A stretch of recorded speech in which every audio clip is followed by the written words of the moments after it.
मिट जाने को, फांसी चढ़ जाने को कहता था, लेकिन आज देश लड़ जाने को नहीं कहता, मिट जाने को, फांसी चढ़ जाने को नहीं कहता। बल्कि मेरे विचारों में यदि कोई व्यक्ति अपना काम पूरी ईमानदारी, पूरी मेहनत, पूरी लगन से करे तो वही सबसे बड़ा देशभक्त है।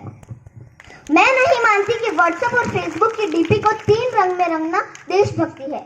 और यदि आप ये कहेंगे कि साल में सिर्फ 2 बार हाथ में तिरंगा ले लेना देशभक्ति है, तो मैं पूछना चाहूंगी कि फुटपाथ पे रहने वाला वो बच्चा ट्रैफिक की छाव में नंगे पांव में जब तिरंगा बेच रहा होता है, तो क्या आप उसे उसकी देशभक्ति कहेंगे? ये उसकी देशभक्ति नहीं, उसके पेट के भूख की शक्ति है जो उसे ऐसा करने पर मजबूर करती है।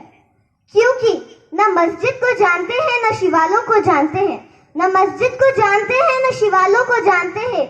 जो पेट के भूखे होते हैं ना, वो सिर्फ भोजन के निवालों को जानते हैं। क्या बात है, जोरदार ताली इसके लिए। निवालों को जानते हैं। अपने परिवार, अपने समाज, अपने देश के लिए समर्पण का भाव है देशभक्ति।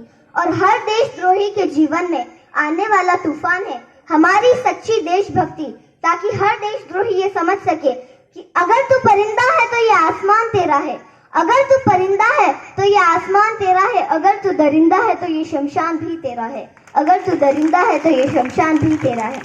भाईचारे से रहना है तो रह इस जमीन पर, भाईचारे से रहना है तो रह इस जमीन पर, वरना ये कब्र भी तेरी और ये कब्रिस्तान भी तेरा है, वरना ये कब्र भी तेरी और ये कब्रिस्तान तेरा है।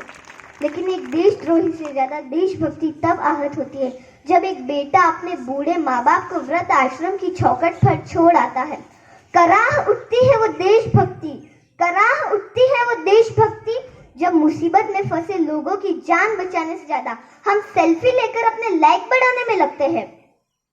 आज के इस दौर में वो युवा जिनके ऊपर जिम्मेदारी है अपने देश, अपने समाज, अपने राष्ट्र की आशाओं को बांधे हुए वही युवा अब 4 बाय 4 इंच की छोटी सी स्क्रीन पर अपनी कोमल अंगुलियों की घर्षण मात्र से अपनी भावनाओं की इमोजी भेज रहा है।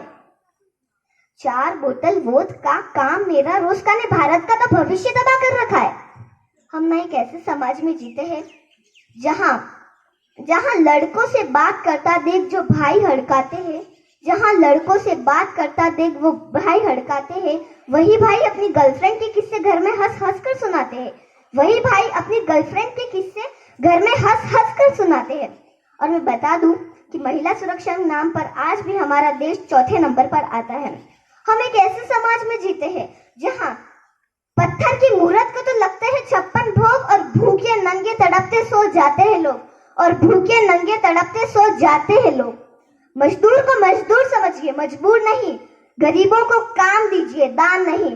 और इतने ही दान देने की इच्छुक है तो जीते जी रक्त दान दीजिए और मरने के बाद अंग दान दीजिए और उसका जीवन दान दीजिए। यही सच्ची देशभक्ति है और सच्चा राष्ट्र प्रेम है। यही सच्ची देशभक्ति और सच्चा राष्ट्र प्रेम है।